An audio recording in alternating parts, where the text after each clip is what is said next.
Bom dia, Shalom, graça e paz.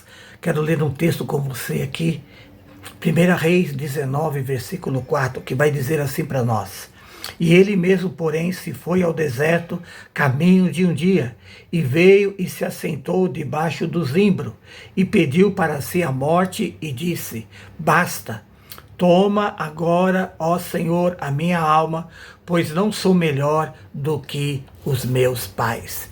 Que Deus continue a nos abençoar. Quero compartilhar com você hoje sobre o seguinte tema: quando as nossas expectativas ela pode se tornar em frustração.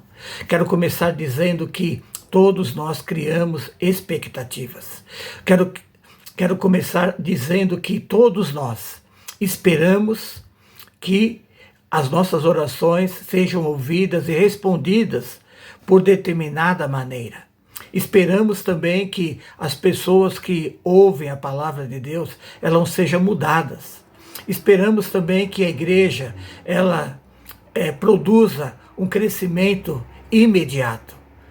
Esperamos também que depois de uma grande batalha, de uma grande vitória, vivemos dias de tranquilidade. Eu quero dizer que com Elias também não foi diferente. Depois que ele venceu os 450 profetas de Baal, lá no Monte Carmelo, ele imaginou que haveria um grande avivamento no meio do povo de Deus, que o povo ia se voltar totalmente para o nosso Deus. Mas eu quero dizer que isso saiu totalmente ao contrário. E Jezabel trouxe uma ameaça de morte, sentenciou ele à morte. E eu quero dizer que agora aquele homem que havia vencido 450 profetas de Baal estava fugindo para o deserto. Ou seja, a sua maior dor não foi a ameaça de Jezabel, mas sim foi a sua frustração.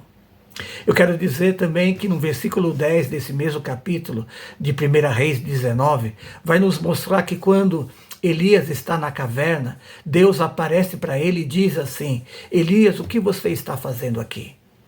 E nós podemos observar que Elias responde para Deus, mas ele não responde nada de Jezabel. Ele não fala a respeito dela, mas ele fala a respeito da vida espiritual do povo, que o povo havia abandonado a presença do nosso Deus.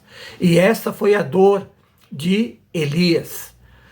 Elias sentiu uma grande decepção. Eu quero dizer que muitas vezes acontece isso conosco, porque Elias esperava que o povo se convertesse ao Senhor, ele esperava que Jezabel se arrependesse de fato, ele esperava que Acabe se convertesse totalmente ao Senhor, mas nada disso aconteceu. E também Deus não prometeu nada. Eu quero dizer que muitas vezes isso acontece conosco. Sabe quando? Quando nós confundimos desejo com as promessas de Deus. E quando isso acontece, nós começamos a querer construir um roteiro para Deus seguir. E quando Deus não segue o nosso roteiro, nós começamos a achar que Deus fracassou. Mas eu quero dizer que Deus é um Deus que não fracassa. Aleluia! Deus é um Deus que ele tem o controle de todas as coisas.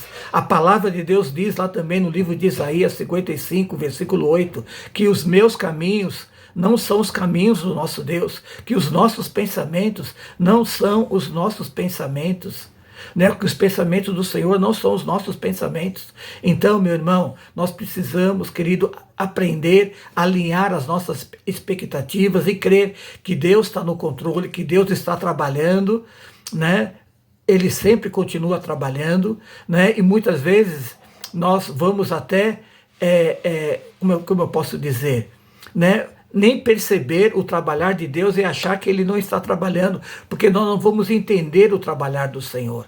Mas eu queria deixar alguns exemplos para que nós possamos entender um pouquinho melhor. Abraão, Deus chegou para ele e falou que ele teria um filho, e Deus deu o filho. José, ele esperava, ele tinha uma expectativa de reinar, mas ele demorou 13 anos para ser governador do Egito, porque Deus estava trabalhando.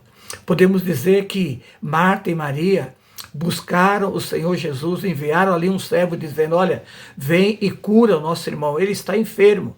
Mas o Senhor resolveu o quê? Ressuscitá-lo. Assim também com Paulo. Paulo orou algumas vezes para que aquele espinho na carne fosse tirado, mas o Senhor falou, a minha graça te basta. Elias, né, ele achou que ele estava sozinho, mas Deus falou para ele, olha, tem 7.000 que não se dobraram os joelhos diante de Baal. Nós podemos observar o padrão aqui. Uma coisa é as nossas expectativas, outra coisa é a vontade de Deus, é o querer do Senhor. Aleluia. E é isso que nós precisamos orar, alinhar as nossas expectativas, saber que os planos do Senhor estão acima das nossas expectativas, porque se a gente não alinhar as nossas expectativas, nós corremos o risco de viver uma vida frustrada, uma vida decepcionada, né? Assim como Elias viveu e ele chegou até pedir a sua morte. Tal foi o seu desespero. Que Deus tenha misericórdia de nós, que nós possamos refletir, pensar sobre esta palavra, né? E que através dessa palavra Deus venha continuar falando ao nosso coração, ao seu coração. Shalom, graça e paz. Deus abençoe a sua vida neste dia. Aleluia.